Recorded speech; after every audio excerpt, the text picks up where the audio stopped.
அன்பானவர்களுக்கு வணக்கம். நம்ம சின்ன மருமகள் சீரியலில் இந்த ஈஸ்வரி ராஜாங்க ஐயா கிட்ட விஷவண்டு கடியிலேருந்து தமிழ்ச்செல்வி இந்த குடும்பத்தில் இருக்க எல்லாரையும் காப்பாற்றினா அப்படிங்கிறதுக்காக தமிழ்ச்செல்விக்கு 1,00,00,000 கொடுத்தீங்கல்ல ஐயா, இப்போ குழந்தையோட உசுரை தான் உயிரை பணைய வச்சு ஐஸ்வர்யா காப்பாற்றிருக்கா. இந்த ஐஸ்வர்யாவுக்கு குறைஞ்சது 2,00,00,000 கொடுக்கணும்ல அப்படின்னு ஈஸ்வரி கேட்குறாங்க. இந்த ஐஸ்வர்யா குழந்தை உசுரை காப்பாத்தினதுக்காக ராஜாங்க ஐயா கிட்ட என்ன கேட்க போறாங்க? ராஜாங்க ஐயா ஐஸ்வர்யாவுக்கு குழந்தை உசுரை காப்பாத்தினதுக்கு என்ன கிஃப்ட் கொடுக்க போறாரு? ராஜாங்க ஐயா மட்டும் இல்ல, சேதுவும் ஐஸ்வர்யா மீனாட்சி குழந்தைய காப்பாத்தினதுக்காக ஒரு ஸ்பெஷல் கிஃப்ட் கொடுக்கறதா மனசுக்குள்ள நினைச்சுக்கிட்டு இருக்காரு.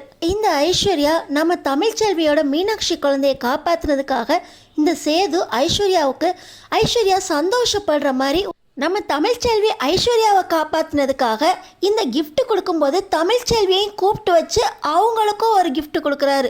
நம்ம சேது கொடுத்த கிஃப்ட்னால ஐஸ்வர்யா சந்தோஷப்பட்டாங்களா, தமிழ்ச்செல்வி சந்தோஷப்பட்டாங்களா? அது என்ன கிஃப்ட்டு? சேது கொடுத்த அந்த கிஃப்டை ஐஸ்வர்யா ஏற்றுக்கிட்ட மாதிரி தமிழ்ச்செல்வி ஏற்றுக்கிட்டாங்களா? என்ன நடந்துச்சு தெரிஞ்சுக்கிறதுக்கு முன்னாடி இந்த வீடியோக்கு ஒரு லைக் போட்டுக்கோங்க. ஸோ பார்த்தீங்கன்னா நம்ம தமிழ்ச்செல்வி ஐஸ்வர்யாவை டாக்டர் சொன்ன மாதிரி 1 மணி நேரத்துக்கு ஒருக்கா அந்த மருந்தை கொடுத்து ட்ரிப்ஸை மாற்றி கண்ணு மூடி கொஞ்சம் கூட மூடாமல் இருந்து காப்பாற்றுறாங்க. அடுத்த நாள் காலையில் இப்போ ஐஸ்வர்யாவோட உடம்பு நாங்கள் கொடுக்குற ட்ரீட்மெண்ட்டை ஏற்றுக்க ஆரம்பிச்சிருச்சு. ஆர்கன்ஸ்லாம் கொஞ்சம் கொஞ்சமாக ரெஸ்பாண்ட் பண்ண ஆரம்பிச்சிருச்சு. அவங்க முழுசாக ஆபத்துலேருந்து வெளியே வந்துட்டாங்க அப்படின்னு சொல்ல, உசுரையே காப்பாற்றி கொடுத்துருக்கீங்க, ரொம்ப நன்றி டாக்டர் அப்படின்னு எல்லாருமே நன்றி சொல்கிறாங்க. நீங்கள் நன்றி சொல்கிறதா இருந்தால் தமிழ்ச்செல்விக்கு தான் சொல்லணும். தமிழ்ச்செல்வி தான் ரொம்ப கேர் எடுத்து ஐஸ்வர்யாவை பார்த்துக்கிட்டாங்க. ஆம்புலன்ஸில் கூட்டிகிட்டு வந்தப்பையும் சரி, ஹாஸ்பிட்டல்லையும் வச்சு அவங்களோட கேர் ரொம்பவே முக்கியமானது அப்படின்னு டாக்டரே புகழ்ந்து சொல்ல, பார்த்திங்கன்னா சேதுலேருந்து ஐஸ்வர்யாவோட அம்மா அப்பா அப்படின்னு எல்லாருமே தமிழ்ச்செல்விக்கு நன்றி சொல்கிறாங்க. இந்த நேரத்தில் சேதுவும் கையெடுத்து கும்பிட இங்கே ஈஸ்வரிக்கு தான் கோபம் வருது. இன்னொரு பக்கம் இந்த சாவித்ரி ஈஸ்வரியை தூண்டி விடுற மாதிரி, உன் சக்காலத்தியாக இருந்தாலும் கோவப்படாமல் அந்த பொண்ணை பத்திரமா பார்த்துக்கிட்டியம்மா, உன்ன மாதிரி ஒரு பொண்ணை இந்த குடும்பம் இழந்துருச்சா அப்படின்னு சொல்ல அங்கே ஈஸ்வரிக்கு பத்திக்கிட்டு எரியுது. இன்னொரு பக்கம் ராஜாங்க ஐயா, நானும் மனசார உனக்கு நன்றியை தெரிவிச்சுக்கிறேம்மா அப்படின்னு சொல்கிறாங்க.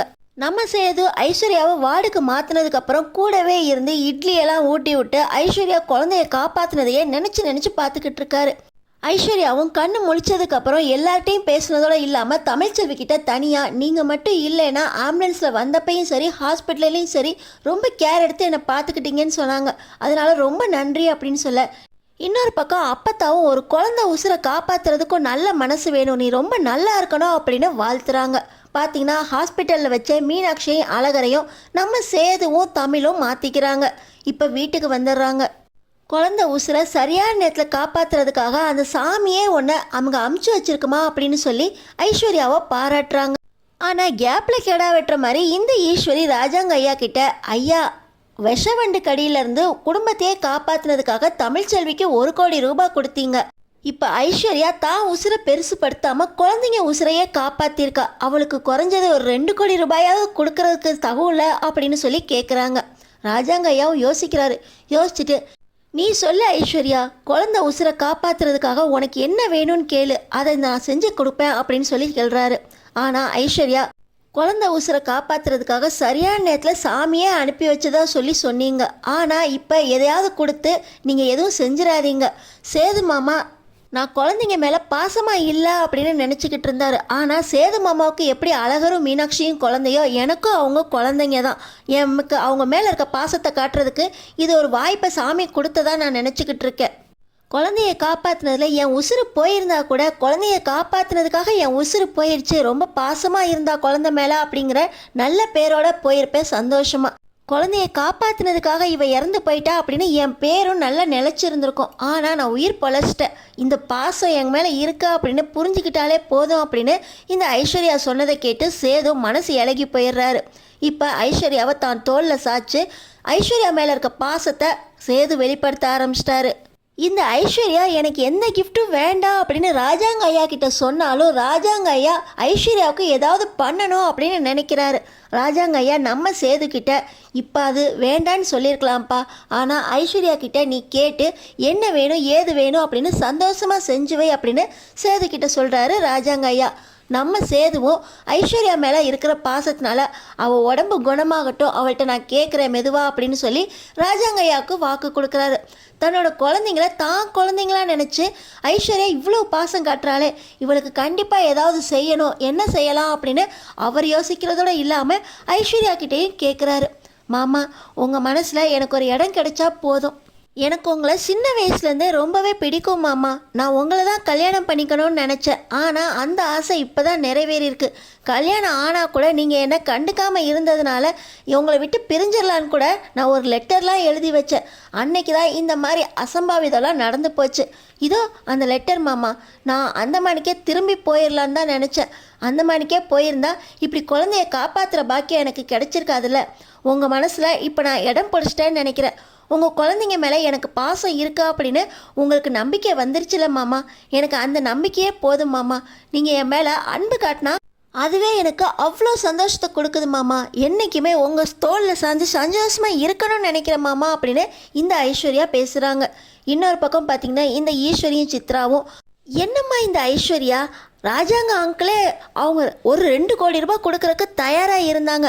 ஏற்கனவே நமக்கு வர வேண்டிய 1 கோடி ரூபாயை போஸுக்கு கொடுக்காம அந்த தமிழ்ச்செல்விக்கு கொடுத்தாங்க. ஆனால் அந்த தமிழ்ச்செல்வியும் அந்த 1 கோடி ரூபாயை பெரிய ஈவலாட்டம் அப்பத்தா கிட்ட கொடுத்து அவங்களே செலவு பண்ணிக்கிட்டோம் அப்படின்னு 1 கோடி ரூபாயை கொடுத்துட்டு போயிட்டா. இப்போ என்னன்னா 2 கோடி ரூபாய் கிடைக்க போகுது.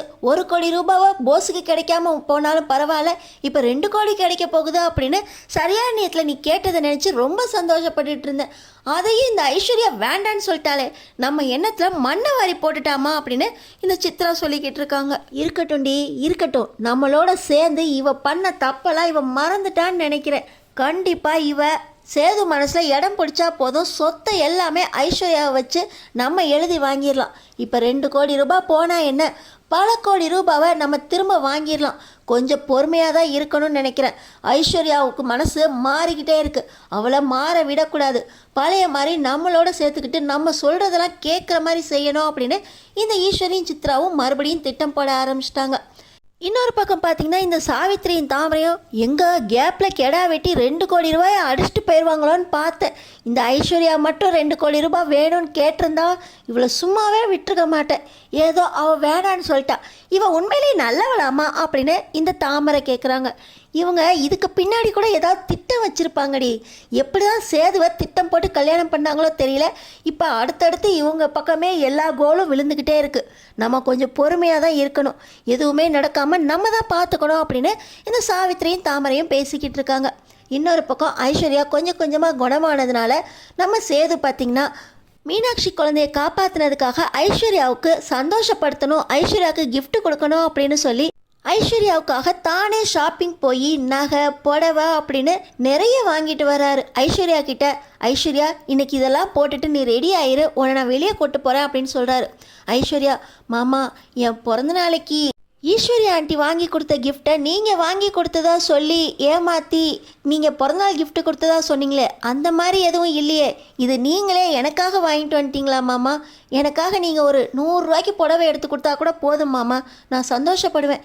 இவ்வளவு பெரிய காஸ்ட்லியான எந்த ஒரு எதுவுமே எனக்கு வேண்டாம் மாமா அப்படின்னு ஐஸ்வர்யா சொல்கிறாங்க. நீ குழந்தை உசிரையே காப்பாற்றிருக்க, குழந்தைக்காக உயிரவே விடவும் துணிஞ்சிருக்க.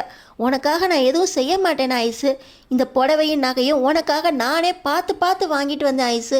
இதை கட்டிக்கிட்டு ரெடி ஆயிரு அப்படின்னு சொல்கிறாங்க சேது. இன்னொரு பக்கம் பார்த்திங்கன்னா நம்ம சேது நேராக தமிழ்ச்செல்வி வீட்டுக்கு போகிறாரு. தமிழ்ச்செல்வி வீட்டுக்கு போகிற நம்ம சேது தமிழ்ச்செல்விக்கிட்ட, தமிழ், நீ ஐஸ்வர்யா உசுரை காப்பாற்றி கொடுத்துருக்க, உனக்கு ஏதாவது செய்யணும்னு நான் நினைக்கிறேன். நீ நாளைக்கு குடும்பத்தோட இந்த இடத்துக்கு வந்துடும் அப்படின்னு சொல்லி புடவையும் நகையும் கொடுக்குறாங்க. நீங்கள் செய்யணும்னு நினைக்கிறதெல்லாம் ஆனால் ஏற்றுக்கிறேன், இது எதுக்கு எனக்கு அப்படின்னு சொல்லி தமிழ்ச்செல்வி கேட்குறாங்க. இப்போ அப்பத்தா வந்துட்டு, அவன் தான் கொடுக்குறான்ல, வாங்கிக்கடி, வாங்கி என்ன இருக்குன்னு பாரு அப்படின்னு சொல்கிறாங்க. இல்லை அம்மாச்சி, எனக்கு இந்த மாதிரி கிஃப்டெல்லாம் வேண்டாம். நான் டாக்டருக்கு படிச்சுக்கிட்டு இருக்கேன். ஒரு உசுரை காப்பாற்ற வேண்டியது எவ்வளோ அவசியம்னு எனக்கு தெரியும். அதுவும் காப்பாற்ற முடியாமல் போனால் பரவாயில்ல, காப்பாற்ற முடியும் அப்படின்னு சொன்னதுக்கப்புறம் எந்த ரிஸ்க்கும் எடுக்கிறதுக்கு தயாராக இருந்ததா நான் ஐஸ்வர்யா உசுரை காப்பாற்றினேன். அது மட்டும் இல்லாமல் என் குழந்தை உசுரை காப்பாற்றுறதுக்காக இந்த ஐஸ்வர்யா தான் உசுரையே பணைய வச்சுருக்கா. அவளோட உசுரை காப்பாற்ற வேண்டியது என் பொறுப்பு. அதனால தான் ஐஸ்வர்யா உசுரை ரிஸ்க் எடுத்தாலும் பரவாயில்லன்னு காப்பாற்றினேன். இதுக்காக எந்த ஒரு எதிர்பார்ப்புமே நான் எதிர்பார்க்கல அப்படின்னு நம்ம தமிழ் சொல்கிறாங்க. ஆனால் சேது, நீ எந்த எதிர்பார்ப்பும் இல்லாமல் தான் உசுரை காப்பாற்றுனன்னு எனக்கு தெரியும். ஆனால் அதுக்காக நான் எதுவும் செய்யாமல் இருக்கணும்னு நீ எதிர்பார்க்கக்கூடாது.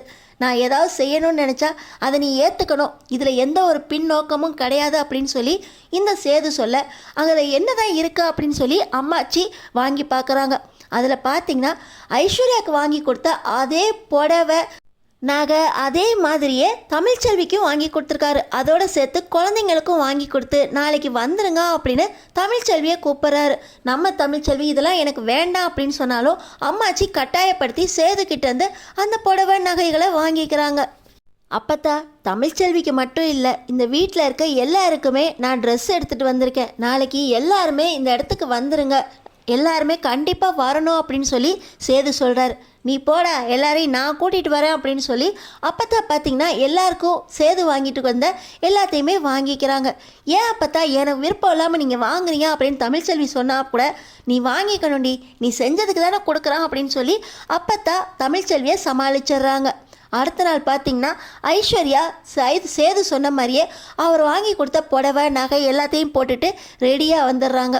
இன்னொரு பக்கம் நம்ம தமிழ்ச்செல்வியை கட்டாயப்படுத்தி சேது வாங்கி கொடுத்த புடவை நகையோடு இல்லாமல் அவர் வாங்கி கொடுத்த எல்லா ட்ரெஸ்ஸும் எல்லாருமே போட்டுக்கிட்டு இப்போ சேது சொன்ன அந்த இடத்துக்கு போகிறாங்க. அந்த இடம் வேறு எதுவுமே இல்லை, ஒரு பெரிய 5 ஸ்டார் ஹோட்டலில் எல்லாருக்குமே விருந்து வைக்கிறதுக்காக தான் இந்த பக்கம் ஐஸ்வர்யாவையும் இன்னொரு பக்கம் நம்ம தமிழ்ச்செல்வி குடும்பத்தையும் வர வச்சிருக்காரு. ஃபஸ்ட்டு ஐஸ்வர்யாவோட சேது அந்த ஹோட்டலுக்கு வந்து இறங்கிடுறாரு. இன்னொரு பக்கம் பார்த்திங்கன்னா நம்ம தமிழ்ச்செல்வி குடும்பத்தோட அவங்களோட காரில் அவங்களே காரை ஓட்டிகிட்டு வந்து ஹோட்டலுக்கு வந்துடுறாங்க. உள்ளே வந்ததுக்கப்புறம் தான் பார்க்குறாங்க ஐஸ்வர்யாவும் தமிழ்ச்செல்வியும் ஒரே மாதிரி ட்ரெஸ் போட்டுக்கிட்டு அங்கே வந்திருக்கிறத பார்த்த உடனே அப்பத்தாக்கு பயங்கர கோவம் வந்துடுது. இவன் என்னடா இவளுக்கு மாதிரியே இவளுக்கும் ட்ரெஸ் எடுத்து கொடுத்துருக்கான், இதெல்லாம் எந்த விதத்தில் நியாயம்? இவன் எல்லாருக்கும் விருந்து கொடுக்கணும்னு நினச்சதெல்லாம் கூட சரிதான், ஆனால் அதுக்காக இப்படி ஒரே மாதிரி 2 பொண்டாணிகளுக்கும் எடுத்து கொடுப்பானா? இவன் செஞ்சது தப்பு அப்படின்னு சொல்லி அம்மாச்சிக்கு பயங்கர கோவம் வருது. இன்னொரு பக்கம் தமிழ்ச்செல்விக்கு அங்கே இருக்கவே பிடிக்கல. அம்மாச்சி, நான் கிளம்புறேன், நீங்கள் இருந்து உங்கள் பேரன் கூட விருந்து சாப்பிட்டு வாங்க அப்படின்னு சொல்லி தமிழ்ச்செல்வி அங்கேருந்து மூஞ்சில் அடித்த மாதிரி கிளம்புறாங்க. சேது பண்ணது சரியா? ஐஸ்வர்யாவுக்கும் தமிழ்ச்செல்விக்கும் ஒரே மாதிரி ட்ரெஸ் எடுத்து கொடுத்து ஒரே இடத்துல விருந்து வைக்கணும் அப்படின்னு நினச்சது எந்த விதத்தில் நியாயம்?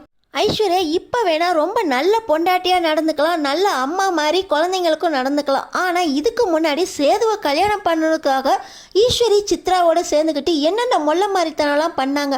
ஆனால் அதையெல்லாம் மறந்துட்டு இப்போ இந்த ஐஸ்வர்யாவை ரொம்ப நல்ல பொண்ணாக காட்டுறாங்க.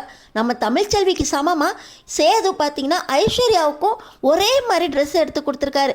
இதை எப்படி நம்ம தமிழ்ச்செல்வி ஏற்றுக்கலாம்? சேது பண்ணுறது எல்லாமே தப்பாக தான் இருக்குது அப்படின்னு நினைக்கிறவங்க நம்ம சேனலுக்கு சப்ஸ்கிரைப் பண்ணி அடுத்தடுத்து என்ன நடக்க போகுதுன்னு பாருங்கள்.